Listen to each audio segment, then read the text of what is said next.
Buenas tardes, amigos, hermanos.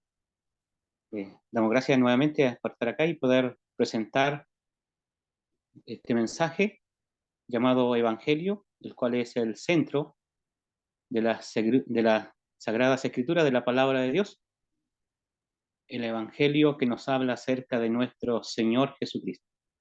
Solo quiero leer dos textos, cortitos.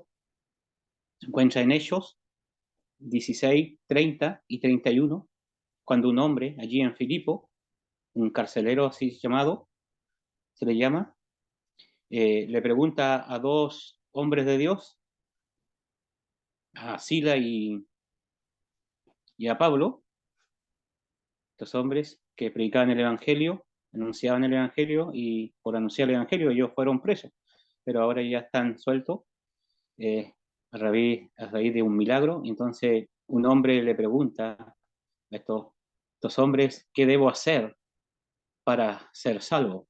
¿Qué debo hacer para ser salvo? Y ellos responden que diciendo: cree en el Señor Jesucristo y serás salvo. Y serás salvo.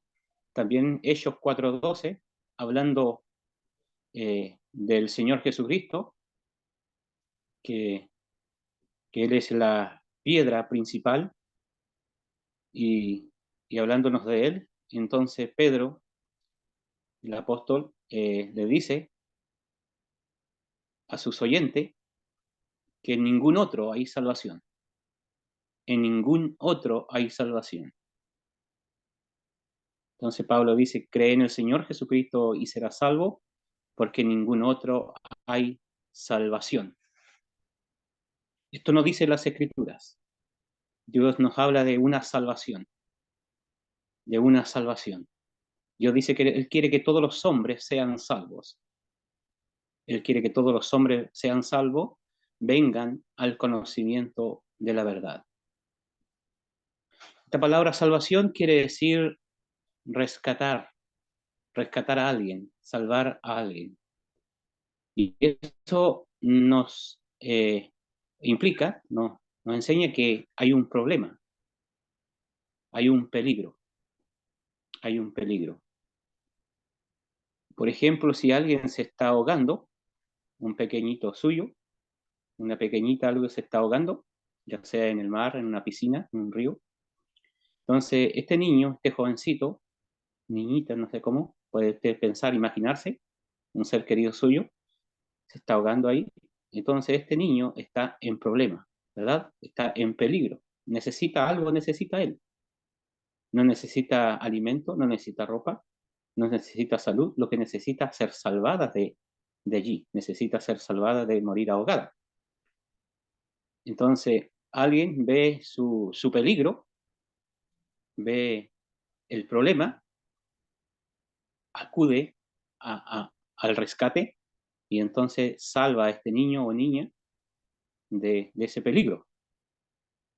Entonces, y alguien, ¿cierto? El padre o la madre que ve esto, puede decir: aquel hombre ha salvado a mi hija o a mi hijo de morir ahogada. Mi hija estaba en problema, estaba en peligro de morir ahogada, y alguien, es que el hombre me la ha salvado, él la ha salvado. Eso quiere decir la palabra salvación, para poder entender, rescatar a alguien es un término que nosotros usamos para describir una acción por medio de la cual una persona es rescatada de un peligro que le amenaza. Es la palabra salvación. Y si nosotros necesitamos salvación, así como Dios nos dice, Él quiere que todos sean salvos, y eso significa que todos necesitan ser salvados, todos necesitamos ser salvados de algo, y eso quiere decir también que nosotros estamos en peligro, estamos en un problema, y necesitamos ser salvados de este problema, de este peligro que nos encontramos. Y la pregunta es: ¿en qué peligro nos encontramos? ¿Cuál es el problema que nos encontramos? Y las Escrituras nos muestran eh, el gran problema que tenemos nosotros, o Dios mismo en su palabra, en su revelación, en la Biblia, nos muestra el problema que nosotros tenemos, el peligro que nos encontramos. Y el gran problema que tenemos no es con personas, no es con un país. El gran problema que tenemos no es falta de dinero, la pobreza, ¿cierto? Ser pobre o con algo de aquí, de este mundo, sino el gran problema lo tenemos con Dios, porque Dios nos muestra quién es Él. Él en su revelación nos muestra quién es Él, que Él es un Dios santo, es un Dios justo. Y al ser santo nos enseña en su palabra que Él no tolera ni la mínima sombra de pecado en su presencia. Y al ser justo, Él tiene que condenar al pecador. El pecado trae grandes consecuencias. Grandes consecuencias. Podemos ver en las primeras páginas del libro de Génesis que Adán solo un pecado y podemos ver las consecuencias que acarrió este pecado de Adán.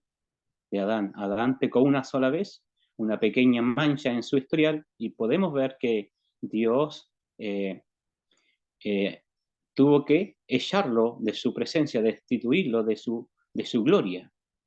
Y así también el apóstol Pablo en Romanos nos enseña que, que no solo Adán ha pecado, no solo Adán quedó destituido de la presencia de Dios, sino que por cuanto todos pecaron, y eso lo incluye a usted y a mí, todos pecaron, y dice, y todos estamos destituidos de la gloria de Dios. Todos están destituidos de la presencia y gloria de Dios. El pecado entra por Adán, por un hombre, y el pecado se traspasa a todos nosotros. En nosotros hay una ley, una fuerza que nos lleva a la maldad, nos lleva a la maldad. Nuestro corazón dice que va de continuo solamente al mal. En el corazón no hay nada bueno en nosotros y además él va de continuo solamente al mal.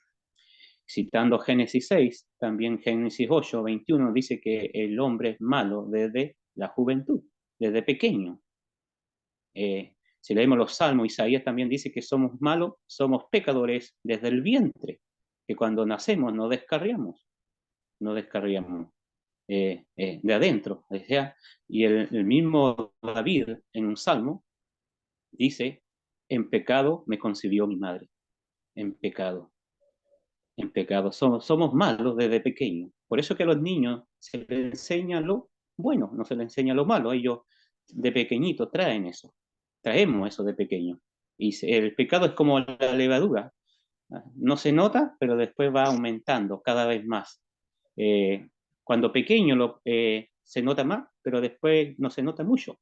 Alguno, ¿por qué? Porque después ya pues tenemos la capacidad de ocultar el pecado a través de la mentira, del engaño, pero podemos eso ocultarlo delante de los hombres, de los amigos, de los padres, de los hermanos, pero delante de Dios no. Delante de Dios, Él dice que no hay escondrijo, que no podamos escondernos de Él, que todas las cosas están abiertas y desnudas a sus ojos, a los ojos de aquel que un día tenemos que rendir cuenta, porque Él dice que está destinado para los hombres que muera una sola vez y después de esto el juicio.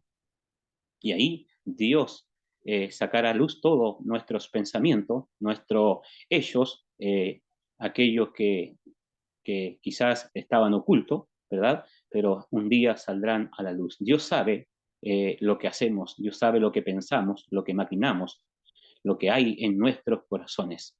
Los pensamientos para Dios son ellos, son ellos, son ellos. Entonces, Dios nos muestra quién es Él y quiénes somos nosotros y cuál es nuestra condición ante Dios por causa del pecado. El pecado nos acarrea separación de Dios y también acarrea juicio, ira y enojo para el pecador. Y Dios es justo, Dios es santo, pero también Él nos muestra su amor, su misericordia y su gracia. Él en su gracia, en su amor y en su misericordia nos provee una salvación. Por eso Él dice que Él quiere que todos los hombres sean salvos. ¿Salvos de qué? De las consecuencias de nuestro pecado, de la ira de Dios, de vivir eternamente separado del rostro de Dios, bajo su ira para siempre. Él no quiere eso para nosotros y Él ha hecho, ha preparado un plan de salvación, un plan de salvación. Y Dios dice que aquí en el texto he leído, ¿qué debo hacer para ser salvo? ¿Qué debo hacer para ser salvo? Dice, cree en el Señor Jesucristo. Jesucristo es nuestro Salvador. Cuando él nace, un ángel le dice a unos pastores, lo pueden encontrar en Lucas 2, a unos pastores, que ha nacido un Salvador, que es Cristo el Señor. El ángel da la buena noticia a estos hombres, a estos pastores, eh, que ha llegado el Salvador, que ha nacido el Salvador, que había sido ya prometido. Desde Génesis empezamos a ver que Dios, cuando Adán pecó y lo echó de su presencia, pero antes de echarlo de su presencia, Él le provee vestimenta a Adán y también le da una promesa que le iba a enviar un Salvador, la simiente de la mujer, la cual iba a herir a la cabeza a Satanás, a la serpiente, y, y él también iba a sufrir. El Salvador también iba a sufrir porque iba a ser herido en el carcañal, pero era una herida superficial comparada con la herida mortal que él le daría al enemigo de nuestras almas, Satanás, el diablo. Entonces, siempre se anunciaba que Cristo iba a venir, iba a venir. Los profetas anunciaban acerca de Cristo, dice el apóstol Pedro, de su venida, y, y también anunciaba de los sufrimientos de Cristo. Y también nos muestra la gloria de Cristo, las glorias que iban a venir después de su muerte. Eso lo encontramos en Pedro, capítulo 1, verso 10 en adelante. En esos 10, 11 y 12. Cristo iba a venir. Entonces, cuando Él viene al mundo, hay, este ángel da la buena noticia, que ha nacido el Salvador. Cristo vino al mundo con un propósito, a salvarnos, a salvar a los pecadores. También el ángel le dijo a José, en Mateo, que tenía que llamarle Jesús, porque él salvaría a su pueblo de sus pecados. Y este Jesús sería grande, sería llamado Hijo del Altísimo, también le dice el ángel a María, cuando le anuncia que eh, iba a tener un niño sin conocer varón. Entonces él le dice que este ser, que tenía que llamarle Jesús, que iba a ser grande, iba a ser llamado Hijo del Altísimo, y el Señor Dios le iba a dar también el trono de David, su padre, porque Dios le había jurado también a David. Le había jurado a David siendo profeta, dice el apóstol, en ello, que Dios le había jurado que de su descendencia en cuanto a la carne levantaría al Cristo para que sentase en su trono. Y viéndolo antes, David dice, habló de Cristo, habló de la resurrección de Cristo, que su alma no se dejaría en el Hades, ni su cuerpo vería corrupción. Entonces, Jesucristo ya había sido anunciado, que Él iba a venir al mundo a salvar. Él iba a venir a salvar a los pecadores, y iba a ser grande, iba a ser hijo de Dios, iba a ser llamado también Hijo de Dios. Porque Jesucristo es el Hijo de Dios. Y cuando la Biblia dice que Jesús es el Hijo de Dios, el unigénito de Dios, está diciendo que Él es el único. No hay más, no hay otro que se le iguale. Él es singular, no hay otro que se le parezca. Él es el único Hijo de Dios. Él es el resplandor de su gloria, la imagen misma de su sustancia. Es el único que nos puede mostrar a Dios tal cual es Dios, porque Él también es Dios. Es Dios. Todo lo que está en Dios está en Él. Todo lo que está en Dios está en Él. El apóstol lo describe así, que en Él habita toda la plenitud de Dios. toda la plenitud de la deidad. Él es, Él es Dios todopoderoso. El escritor a los hebreos nos enseña que Él es Dios que está sentado en el trono. Hechos capítulo 1, verso 8, cuando Dios le dice, tu trono, Dios. A ningún ángel Dios le dijo eso, a ningún hombre. Un serafín, el Satanás se quiso sentar allí y Dios lo echa. Pero a Cristo no, a Cristo Dios lo invita y le dice, tu trono, Dios, por los siglos de los siglos. Así que tenemos sentado a la diestra de Dios hoy, los creyentes, a Jesucristo, cual Dios hombre. Él es Dios y Él es hombre. Dos naturalezas en su ser, la divina y la humana. Él es Dios, tan Dios como el Padre. Él es hombre como nosotros, hombre por dentro y por fuera. Quiere decir que Él tiene espíritu de hombre, tiene alma de hombre y tiene cuerpo de hombre, su nombre, pero también es Dios. Dios manifestado en carne, dirá el apóstol Pablo, que es un misterio, esto no se puede comprender, nuestra mente limitada no puede comprender este gran misterio que Dios se haya hecho carne en la persona de Jesucristo. Y Él es el Salvador que Dios nos ha enviado para salvarnos de nuestra condición de pecado, y para salvarnos Él tiene que morir, Él tiene que morir. Y Él muere allí en la cruz del Calvario. El Hijo de Dios, al morir allí, Él toma nuestro lugar, Él es nuestro sustituto, toma nuestro lugar allí en la cruz del Calvario. Después que Él fue rechazado, escupido, menospreciado, clavado en la cruz, Él fue allí en la cruz y allí Dios eh, está en Él reconciliándonos. ¿De qué manera? Dios dice que Él toma nuestros pecados y los carga en su Hijo. Jehová cargó en Él el pecado de todos nosotros.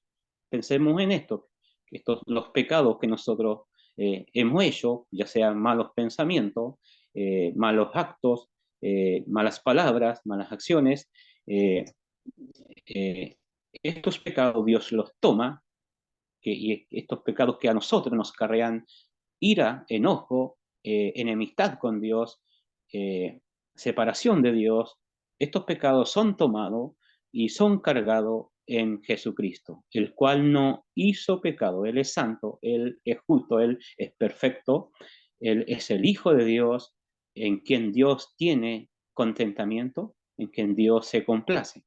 Él es el único que anduvo en sus caminos. Todos nosotros nos descarriamos cual oveja, pero Jesucristo es el único que obedeció al Padre, y dice que obedeció hasta la muerte y muerte de cruz. Él es el único, no hay otro como Él, porque Él es Dios y a la vez es hombre y a la vez Él es perfecto, Él el único que llena el corazón del Padre, el que hace la voluntad del Padre. Ninguno de los otros la hace, y a Él se le cargaron nuestros pecados allí en la cruz, esos pecados que nos separan de Dios. Entonces Él, al tomar nuestro lugar, tiene que cargar nuestros pecados y Él sufre las consecuencias de nuestro pecado. ¿Cuáles son las consecuencias? La separación entre Dios, entre Dios y nosotros. O sea, nosotros estamos separados de Dios, pero ahora Cristo, al cargar nuestro pecado, Él sufre el desamparo de Dios. Dios desampara a su propio Hijo, a su propio Hijo. Y no solamente lo desampara, sino que también, todo esto es bíblico. Dios dice, Dios mío, ¿por qué me ha desamparado? Y la razón es por nuestros pecados. Eso nos enseña a lo largo de las Escrituras. Isaías 59, verso 2 dice que el pecado separa de Dios. Cristo no hizo pecado, pero al serse responsable, Él cargó nuestros pecados. Y esos pecados le separan de Dios, que son nuestros, no son de Él, son nuestros. Él paga allí en la cruz una deuda que no le correspondía, que nos correspondía a nosotros. Y no solo Él sufre el desamparo de Dios, sino que también Él sufre el castigo, la ira, el enojo de Dios, que la Biblia le llama la muerte segunda, que es la ira de Dios, que es el pago de nuestros pecados. Él mismo lleva el infierno sobre sus hombros. nuestro infierno, lo que nosotros nos correspondía allí en la cruz. Y de esta manera Él nos salva. De esta manera él hace esta obra de salvación, recibiendo el castigo de Dios. Es como si nosotros pecamos, ¿verdad? Y Dios tiene que levantar su chicote para pegarnos, por así decir, darnos el chicote, y ese chicote es eterno, ese sufrimiento, pero Cristo se interpone entre ese chicote y nosotros, y Él recibe el castigo del chicote. Eso es lo que Cristo hace en la cruz. La ira debía caer sobre nosotros, pero Él se coloca en nuestro lugar. Como dice también Pablo a los Gálatas, nosotros por haber quebrantado la ley estábamos bajo maldición, pero Cristo nos redimió de la maldición, nos sacó de allí y se colocó Él en ese lugar de maldición, recibiendo la maldición. Cristo murió por nuestros pecados. Él sufre las consecuencias de nuestro pecado al serse responsable voluntariamente por nuestros pecados. Y eso es por amor. Dice Cristo nos amó y se entregó a sí mismo por nosotros. Ahí vemos el amor de Jesucristo, el amor de nuestro Señor Jesucristo. También vemos el amor del Padre dándonos a su Hijo, entregándonos a su Hijo. De tal manera Dios amó al mundo que nos ha dado a su Hijo, nos ha dado a su Hijo, lo ha dado a Él. ¿Para qué? Para que hiciera esa obra. Y el Hijo no dudó, sino que también Él se entregó a sí mismo. Muere por nosotros. Él sufre las consecuencias de nuestro pecado. Luego es sepultado por José de Arimatea y Nicodemo. Toman su cuerpo, lo envuelven en una sábana limpia con especies aromáticas y entonces lo colocan dentro de un sepulcro labrado en una roca. El hombre puede mirar la cruz allí y allí solamente quedan dos hombres, eh, los que estaban allí, los dos malhechores, uno que se convirtió al Señor, pero la cruz del medio está vacía. La cruz allí no está Cristo, Cristo fue sepultado. La cruz ha quedado vacía, Cristo ha sido sepultado. Pero al tercer día, no solo la cruz está vacía, sino que también el sepulcro ha quedado vacío. Cristo se ha levantado, Cristo ha resucitado de entre los muertos, Cristo está vivo, Cristo vive ahora por los siglos de los siglos. Eh, y ahí ahora aparece los que creyeron en Él, se aparece a ellos y, y los reúne, después él estuvo con ellos 40 días comiendo, instruyéndole, enseñándole, y después de estos 40 días sube a la casa del Padre. Pero antes de subir allí, él reúne a su pueblo, él junta a su pueblo y le da esta gran misión de ir por el mundo y proclamar esta salvación, proclamar el Evangelio a toda criatura. El que creyere será salvo y el que no creyere será condenado. O sea, la salvación está ella. La salvación es un regalo. No la merecemos, no la merecemos. Merecemos la condenación, pero la misericordia, el amor de Dios nos provee esta salvación, que es por gracia, es un regalo. Y esta salvación está disponible para todos nosotros. Esta salvación está disponible. ¿Qué debemos hacer? ¿Qué debemos hacer para apropiarnos de esta salvación? La respuesta de, de, de Dios, de Dios a través de estos hombres es cree, cree en el Señor Jesucristo y serás salvo. Creer. ¿Qué es lo que es creer? Confiar. Para confiar en algo o en alguien, yo necesito una información, necesito conocer, que alguien me informe. Para creer en Cristo, yo necesito conocer de Cristo. Yo ya le he hablado algo acerca de Cristo, eh, pero usted puede profundizar en las Escrituras, escarbar las Escrituras para conocer más a Cristo, porque Dios dice, Él dijo, escudriñar las Escrituras porque ellas son las que dan testimonio de mí. Ellas son las que dan testimonio de mí. Necesitamos oír acerca de Cristo, conocer acerca de Cristo. Y esto es el Evangelio. El Evangelio es hablar acerca de Cristo. Cuando nosotros le predicamos el Evangelio, tenemos que hablarle de Cristo. ¿Quién es Cristo? ¿Qué hizo Cristo? Y eso es lo que está siendo anunciado. ¿Quién es Cristo? Dios hombre que vino al mundo a hacer una obra, y esa obra era llevar nuestros pecados en su cuerpo, para Él recibir el castigo y allí en la cruz, en nuestro lugar. Debemos creer, apropiarnos de esta salvación por creer, por confiar en Jesucristo. Eh, las Escrituras nos hablan, desde Génesis, Apocalipsis, nos hablan acerca de Cristo. Todas las Escrituras hablan acerca de Cristo. El Antiguo Testamento nos habla de Cristo. ¿Cómo iba a venir? Que Dios nos iba a enviar un Salvador. ¿Cómo iba a venir? ¿Dónde iba a nacer? ¿Quién era este Salvador?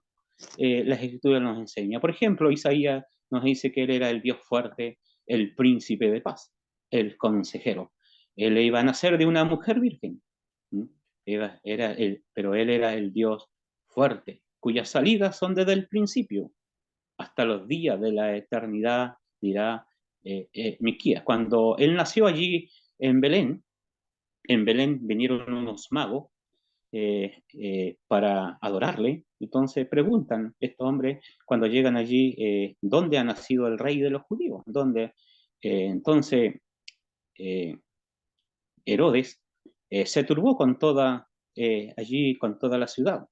Se turbaron ellos y no, no, no, no, ellos no le recibieron. Entonces venían los magos y entonces les preguntan. Y los que no creían no tenían idea, pero sí, entonces este Herodes le pregunta a los escribas, a los sacerdotes, dónde iban a ser el Cristo, dónde. Entonces ellos le dijeron, en Judea, en Belén de Judea, porque así estaba escrito por los profetas. Y ahí cita Miqueas 5:2. Todo estaba escrito de la venida de Cristo, quién era Cristo y acerca de su obra. Por ejemplo, Pedro cité en el principio cuando dice los profetas profetizaron acerca de esta salvación, escudriñando qué persona y qué tiempo indicaba el Espíritu de Cristo, qué persona era, qué tiempo iba a venir, indicaba el Espíritu de Cristo que estaba en ellos, el cual anunciaba de antemano los sufrimientos de Cristo y las glorias que vendrían tras ellos. Pero a esto se le reveló que no era para ellos, no era para aquellos tiempos, sino para estos tiempos, para nosotros. Ellos administraban las cosas que ahora, dice, que ahora son anunciadas por los que han predicado el Evangelio por el Espíritu Santo enviado del cielo, cosas en las cuales anhelan mirar los ángeles. El Evangelio, ya como también Pablo dice, el Evangelio que Dios había prometido por sus profetas. La Biblia nos habla de Cristo desde Génesis y Apocalipsis. Todo el Antiguo Testamento nos apunta a Cristo. Luego tenemos el Nuevo Testamento, los Evangelios, Mateo, Marco, Lucas, Juan, donde Cristo entra en acción, entra en escena, nace y crece, lleva una vida perfecta y va a la cruz allí y muere y resucita y después asciende al cielo. Y después vemos los hechos, las cartas a los romanos, las epístolas, la revelación de Juan en el Apocalipsis, nos siguen hablando acerca de Cristo, a los israelitas de que Él era el Cristo, Él era el anunciado, que Él era el que había de venir, que Él ya vino y anunciado, y también nos hablan de su segunda venida. Cristo viene por segunda vez, por segunda vez. Y debemos prepararnos, dice, prepárate para el encuentro de tu Dios. Si hay una salvación, hay una condenación. Y la condenación consiste que Cristo viene por segunda vez, pero ya no viene sin relación con el pecado, viene a salvar a su pueblo, pero también vendrá a dar el castigo, la retribución a aquellos que no creen en el Evangelio, los cuales sufrirán pena de eterna perdición, excluidos de la gloria de su poder, porque serán echados al lago que arde con fuego y azufre, donde no hay reposo ni de día ni de noche para todos aquellos que rehusan de creer en el Evangelio, creer en Jesucristo, el cual es el corazón del Evangelio. Y Dios tendrá que decirles a ellos en ese día al fuego eterno maldito preparado para el diablo y su sangre. Salmo 2:12 dice, honra al Hijo, para que no perezcáis bajo su ira, pues pronto se inflama su ira. Salmo 2:11 y 12, honrar al Hijo. ¿Cómo podemos honrarle? Creyendo en Él, confiando en Él, colocar toda nuestra confianza en Él, que solamente Él, como dice Pedro, en ningún otro. Cree en el Señor Jesucristo, dice Pablo y Silas. Pedro dice, y serás salvo, dice, y Pedro dice, en ningún otro, en ningún otro. Y debemos entender esto, en ningún otro. No son las obras, no por obras, dice, para que nadie se gloríe. Si es por obra, entonces no es por gracia. Y si es por gracia, no es por obra, dice Pablo a los romanos. Entonces, la salvación es un regalo. Si yo rechazo, la salvación es por gracia, y dice que Pablo dice, yo no rechazo la gracia, porque si yo pienso que me voy a salvar por obra, entonces yo estoy rechazando la gracia. Y la salvación es por gracia, es un regalo de Dios, y solamente se puede obtener como Dios me indica en su palabra, no como yo pienso, no como la religión me enseña, sino como Dios me enseña y Dios me dice, cree en el Señor Jesucristo y será salvo. ¿Salvo de qué? Salvo de la condenación eterna que acarrean nuestros pecados. Todo creyente ahora tiene sus pecados perdonados, aunque estos fueran como la grana, como la nieve, serán en blanquizón. O sea, no hay, Dios ha perdonado todos nuestros pecados y nos presenta ante Él limpio y santo, porque la sangre de Cristo derramada en la cruz nos ha limpiado de todo pecado. Ahora tenemos libertad para entrar al lugar donde Dios está. Tenemos una comunión con nuestro Dios gracias a Jesucristo por lo que Él es y por lo que ha hecho, y por nuestra fe en Él solo tenemos paz, comunión con Dios y esta esperanza que tiene todo creyente, que Cristo viene un día a buscarnos, o si la muerte nos sorprende, partiremos a su presencia. Lo grandioso es que tenemos a Dios sentado en el trono, con cicatrices en sus manos. Cristo es Dios y Él está sentado a la diestra, pero tiene su cicatriz en sus manos y en sus pies, indicándonos el precio que Él tuvo que pagar para que esta puerta del cielo que estaba encerrada por causa de Adán se pudieran abrir. Eh, Crea en Jesucristo, crea en el Hijo de Dios, tenga esta esperanza que un día, y tendrá esta esperanza que un día veremos a nuestro Redentor, veremos a nuestro Salvador. Hoy día lo escucharemos detrás de una cortina, pero un día esta cortina se abrirá y le veremos, como dice Job, con nuestros propios ojos. No serán otros, sino estos propios ojos le verán, estas manos le palparán. Que Dios bendiga su palabra y en cada corazón, que el Espíritu Santo siga trabajando con su palabra en cada corazón. Dios bendiga su palabra. Ok, muchas gracias. Entonces, para esta segunda parte me ha correspondido a mí tomar la palabra y poder presentar, explicar de qué se trata el Evangelio. ¿De qué se trata el Evangelio? En más de alguna ocasión yo me pregunté qué, por qué es que algunas personas, como nosotros hoy, predicamos el Evangelio. ¿Por qué es que presentamos el Evangelio? ¿Por qué hacemos reuniones físicas, presenciales? En otro momento como ahora, una reunión virtual. ¿Por qué vamos a un local de reuniones? ¿Qué es lo que nos motiva? ¿Qué hay detrás de esto? Si pensamos en términos humanos exclusivamente, claro, podríamos llegar a concluir de que hay algún beneficio de algún tipo, algún beneficio material. No sé, alguien nos pagará por hacer esto. La verdad es que todo este trabajo que se realiza tiene un beneficio espiritual y un beneficio divino, y es que Dios está detrás de esta obra. Esta es una obra magnífica, una obra preciosa en la que el Señor nos ha llamado. Un día nos llamó. Porfiamos. No crea que no porfiamos. Muchos de los que estamos aquí porfiamos por meses o tal vez por años. y como que no queríamos entregarnos al Señor. Le llamamos a eso, a que usted el día de hoy medite en lo que se ha expresado, en lo que la palabra indica, y que en algún momento comprenda que el fin, el motivo es netamente espiritual, es su condición espiritual y es su eternidad la que está en juego, su eternidad. Hemos nacido en este mundo, hemos nacido en una condición de pecado. Y desde muy pequeños, explicaba nuestro hermano, desde muy pequeños ya empezamos a mostrar esa condición de pecado. Engañamos, mentimos, hacemos algunas maldades y en la medida en que vamos creciendo, también esas maldades y esos pecados van creciendo también, van cambiando incluso de peso. Así que le invitamos a que escuche con atención estos dos mensajes y que logre captar que son para todos nosotros. No son exclusivamente para ciertas personas.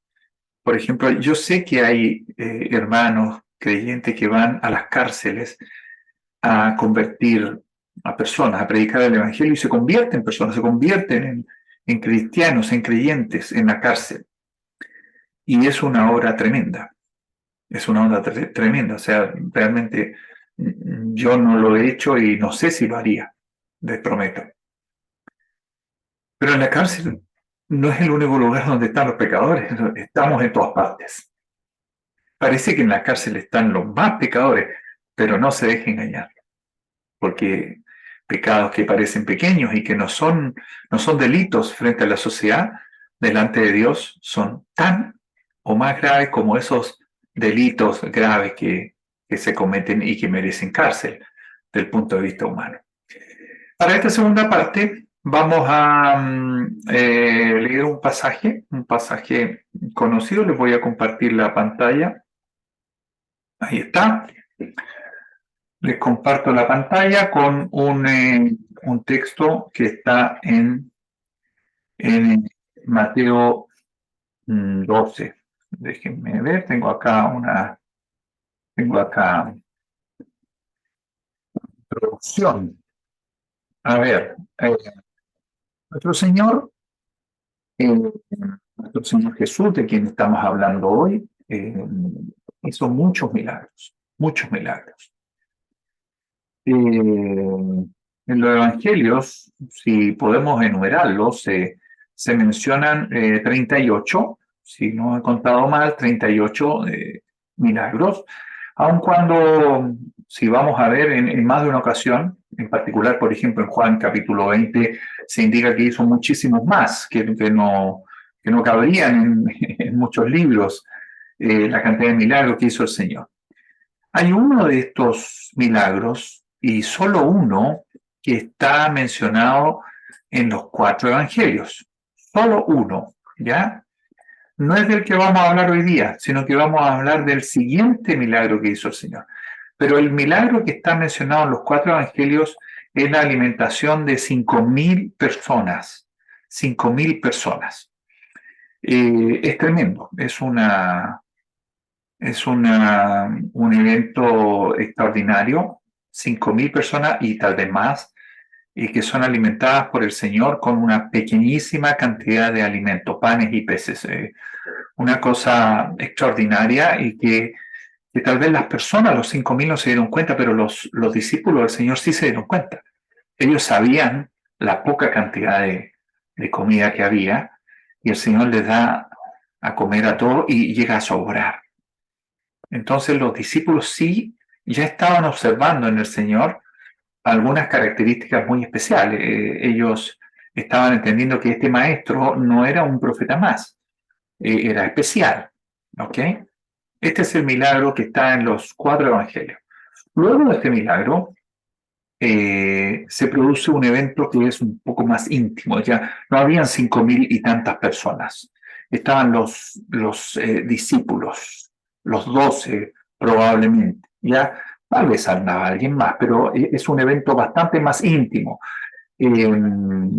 Vamos a leer el pasaje y quiero pedirle que se traten de poner en el lugar de Pedro. Pedro es uno de los discípulos, pero Pedro es muy especial, fue tal vez dentro del círculo más íntimo del Señor, y en más de una ocasión yo les he invitado, y ahora también lo hago, a que se pongan en el lugar de Pedro, porque Pedro podríamos pensar que es un discípulo que como que es muy como nosotros, ¿ya? Tal vez somos parecidos a él. Sería bueno revisarlo. El Señor muestra todo su poder, pero en esta ocasión solo en su círculo más cercano, sus discípulos. Y aquí se nos recuerda un tema de fe, un tema de confiar en Dios, más que confiar en el hombre. Entonces les comparto nuevamente, ahora sí, les comparto por aquí está, compartir. Compartir. Ahora sí. Ahí sí, eso es. Mateo 14. Vamos a leer el pasaje completo. Dice, enseguida Jesús, después de la alimentación de los 5.000, enseguida Jesús hizo a sus discípulos entrar en la barca e ir delante de él a la otra ribera, a Capernaum, es muy probable. Entre tanto que él despedía a la multitud, les hizo que entraran en la barca y se adelantaran. Ellos pensarían tal vez que el Señor iría a tomar otra barca. No. Pero parten. Despedido a la multitud, el Señor no subió a ninguna barca, sino que fue al monte a orar aparte.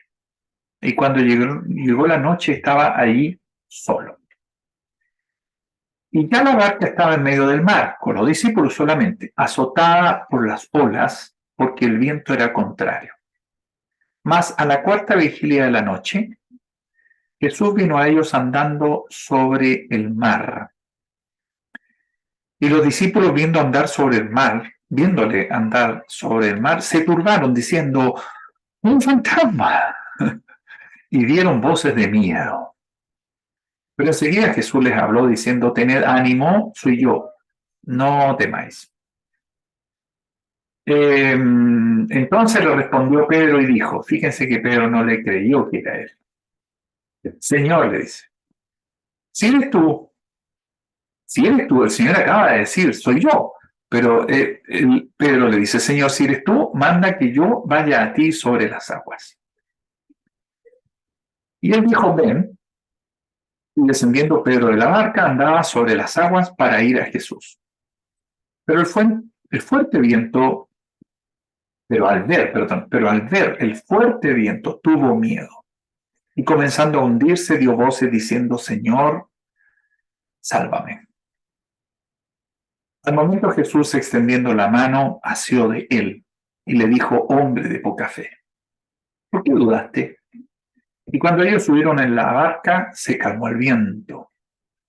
Entonces los que estaban en la barca vinieron y le adoraron, diciendo, verdaderamente eres hijo de Dios.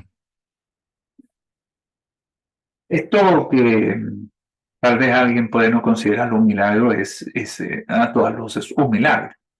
Es un milagro tal vez un poco distinto, porque el Señor, a veces se cuentan los milagros, por ejemplo, las sanaciones que hizo el Señor, o se cuentan como milagro la resucitación que hizo el Señor. El Señor resucitó a 3 personas, a lo menos, podría haber resucitado más. Entonces, hagamos el análisis de este pasaje. El Señor acaba de alimentar a 5.000 personas, recién. Los discípulos lo vieron. Los discípulos vieron y recogieron las cestas con sobras y quedaron. O sea, de hecho, sobró infinitamente más comida que la que había originalmente. O sea, con la comida que había original se alimentó 5.000 personas y sobra una cantidad de comida más grande que la cantidad de comida, panes y peces que había al principio. O sea, de todas maneras es un milagro que se percataron fuertemente los discípulos. El Señor, después de este milagro, despacha a los discípulos en una barca y sube a un monte a orar. Eso es lo que pasa. Luego, en la barca se produce un ventarrón, hay una especie de tempestad o un viento muy fuerte. Dice que el viento era contrario, eso dice. Y de pronto el Señor hace algo sobrenatural, absolutamente fuera de todo orden humano. Él, que estaba en un monte orando, de pronto aparece frente a ellos caminando encima del mar, de un mar embravecido, más encima un mar embravecido, y él caminaba, da la impresión que caminaba plácidamente, tranquilamente, ni siquiera con dificultad, ni siquiera que pudiéramos decir, no, venía nadando y de pronto se asomaba, no, venía caminando sobre un mar embravecido. Es tan tremenda la escena, es tan tremenda la escena, que acá los discípulos, dice el 26, y los discípulos viéndole andar sobre el mar se turbaron diciendo, un fantasma. Se asustan de una manera tan grande y piensan que es un fantasma, un espíritu, porque no podía ser una persona, no podía ser una persona.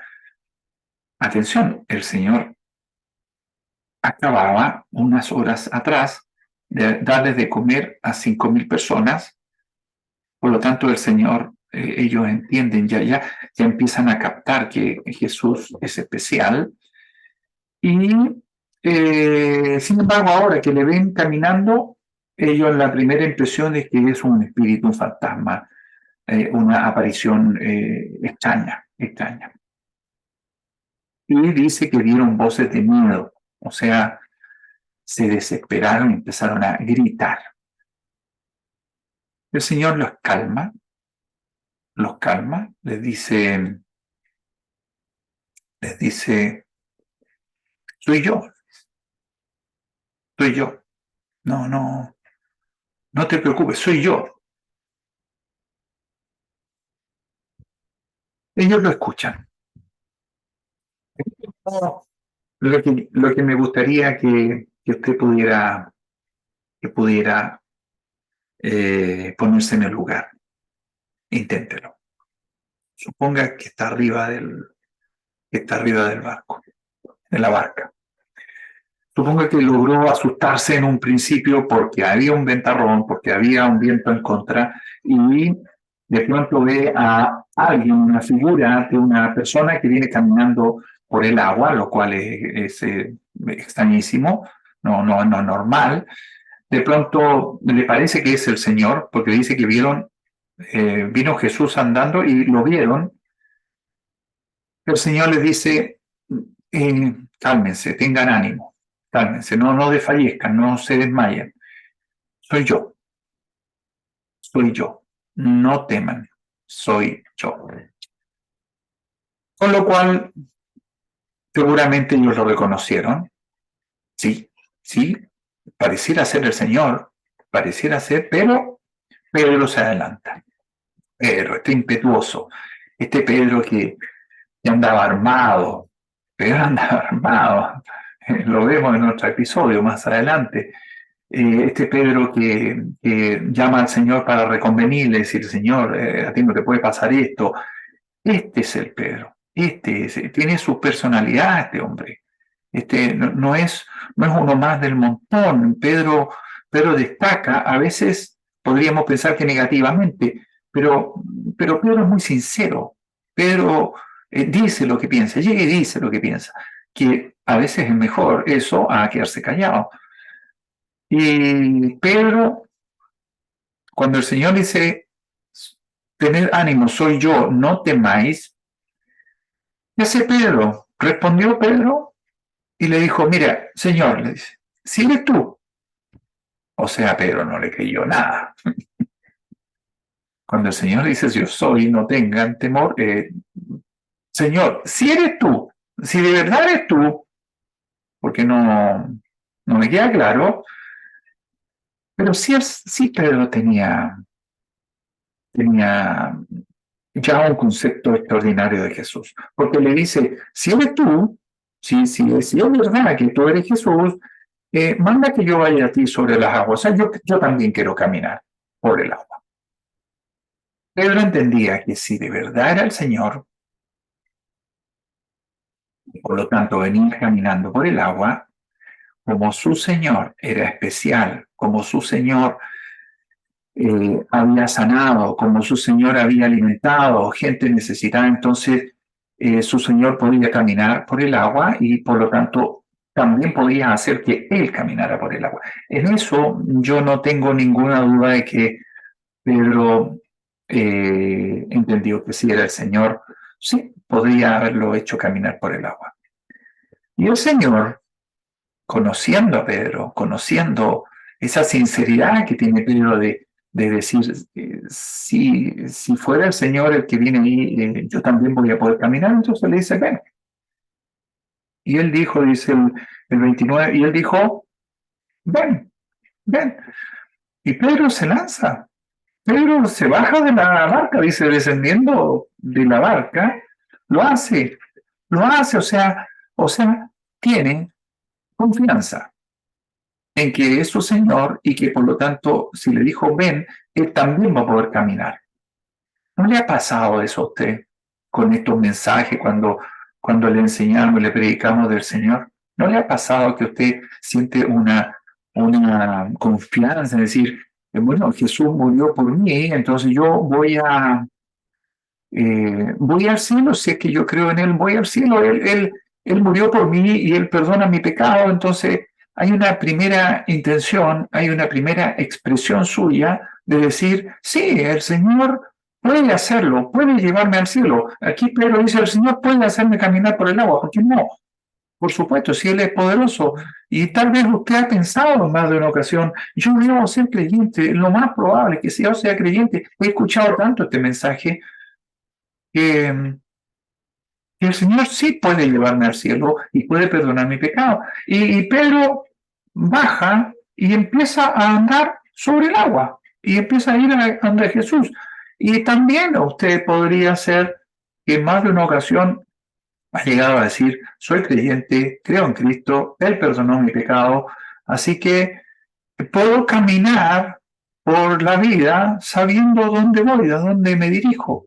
Puedo hacerlo. Es probablemente la primera intención o el primer pensamiento que usted tiene cada vez que escucha un mensaje como este, o cuando va a nuestro local de reuniones y escucha un mensaje como este, usted dice, sí, yo creo que soy creyente y Jesús me lleva al cielo, porque tiene un entendimiento intelectual del mensaje. 30. Pero al ver el fuerte viento tuvo miedo,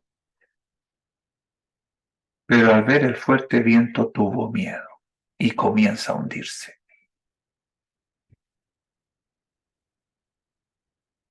Pedro duda, se acuerda que él es un ser humano y que los seres humanos no caminan por el agua. No podemos hacer eso. Pedro sabe que si hay fuerte viento y hay marejada, él era pescador, si hay fuerte viento y marejada es aún más complicado estar en el agua, aunque fuera nadando. Y él no está nadando, está caminando arriba del agua. Y tuvo miedo. Y al tener miedo, perdió esa confianza inicial que tuvo en el Señor y que lo hizo caminar por el agua. Pero caminó por el agua, pero empieza a hundirse porque tiene miedo, pierde la confianza. No era tan profunda su convicción. Su convicción era intelectual. Él entendió que el Señor lo podía hacer caminar por el agua, pero de pronto viene su yo interior, viene su corazón viene su entrega, y esa entrega todavía no estaba profundizada en el Señor, y por lo tanto él entiende que lo que debería realmente estar ocurriendo es que debería estarse hundiendo y empieza a hundirse. Eso es lo que debería estar ocurriendo. Y ya deja de acordarse que el Señor es quien lo tiene ahí, caminando por el agua. Es el Señor el que lo tiene, no es su propia condición. Él entiende que su propia condición lo debería hacer hundirse y confía más en eso. Él se aferra más a que él es un ser humano normal, común y corriente, y empieza a hundirse. ¿Y no será que te pasa eso a ti también a veces? A mí me pasó mucho. A mí me pasó mucho, es la pregunta. El Señor murió por mí en la cruz, sí, lo entiendo. Perdonó mi pecado, lo entiendo. Lo entiendo. Y por lo tanto, si yo confío en Él, Él me lleva al cielo, lo entiendo. Yo dije que lo creía un día, dije, sí, yo creo eso. Pero al salir a la calle, al salir afuera, al ir a mi vida normal, a mi estudio, a mi trabajo, y volver a mi barrio, a mis amigos, a todo, esa fe no podía echar raíz porque mi corazón estaba endurecido todavía, no echaba raíz esa fe, no era profunda. Y yo volví a entender y volví a convencerme de que Dios no me podía perdonar si yo no era una persona buena, no había hecho nada, no había hecho nada positivo, o sea, confiaba en mí. Y si tú confías en ti para tu salvación, así como Pedro empezó a confiar en él para su caminata por el agua, entonces desfallecemos, nos vamos a pique. Te vas a pique. Tienes que confiar en Cristo Jesús, solo en Él. Solo en Él. No confíes en ti. En ti y en mí no hay ningún mérito para ir al cielo, para ni siquiera apuntar al cielo, aunque lo hubiéramos de lejos, apuntar ni siquiera, no, nuestro yo apunta hacia el infierno, apunta hacia el mundo, apunta hacia el pecado, eso es lo que apunta, para allá apuntamos nosotros. La confianza tiene que ser total. No importa si hay dificultades, no importa si hay viento, no importa si estoy caminando arriba del agua. Si confío en Cristo Jesús, Él es quien me lleva ahí. Él es quien me lleva ahí. Hombre de poca fe, le dijo el Señor, ¿por qué dudaste? Lo toma, lo lleva, le vuelve a reforzar. Quien tiene poder para hacer una cosa tan extraordinaria como para caminar por el agua. Quien tiene poder para hacer algo tan extraordinario como para limpiar y perdonar mi pecado es Él. Yo no participo ahí. Yo solo me dejo llevar. Me dejo llevar. Me aferro a la cruz. El Señor lo lleva. Suben a la barca. Volvió a caminar, Pedro. ¿Se fijó? Volvió a caminar por el agua. Pero porque volvió a entender y a confiar en su Señor. Se suben a la barca y se calma el viento. O sea, el Señor no solo tiene poder para caminar por el agua, hizo caminar a Pedro, lo volvió, lo recogió, lo volvió a hacer caminar, calmó el viento, o sea, no hay nada que no se sujete al Señor. Todo se sujeta al Señor y nada se sujeta a nosotros. Usted y yo no tenemos nada que hacer en nuestra salvación, solo entregarnos a nuestro Señor. En dificultades, en dificultades. En imposibles, en imposibles. ¿Le quieres pedir al Señor que te salve hoy?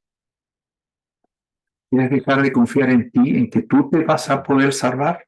¿En que algo bueno vas a hacer tú para tu salvación? Deja de confiar en ti. Confía en Cristo Jesús, aférrate a la cruz. Solo Él puede salvarte. Solo Él puede limpiarte. Solo Él puede recogerte y hacerte caminar por las aguas. Hay una parábola en donde el Señor explicó de un fariseo y un publicano que estaban orando.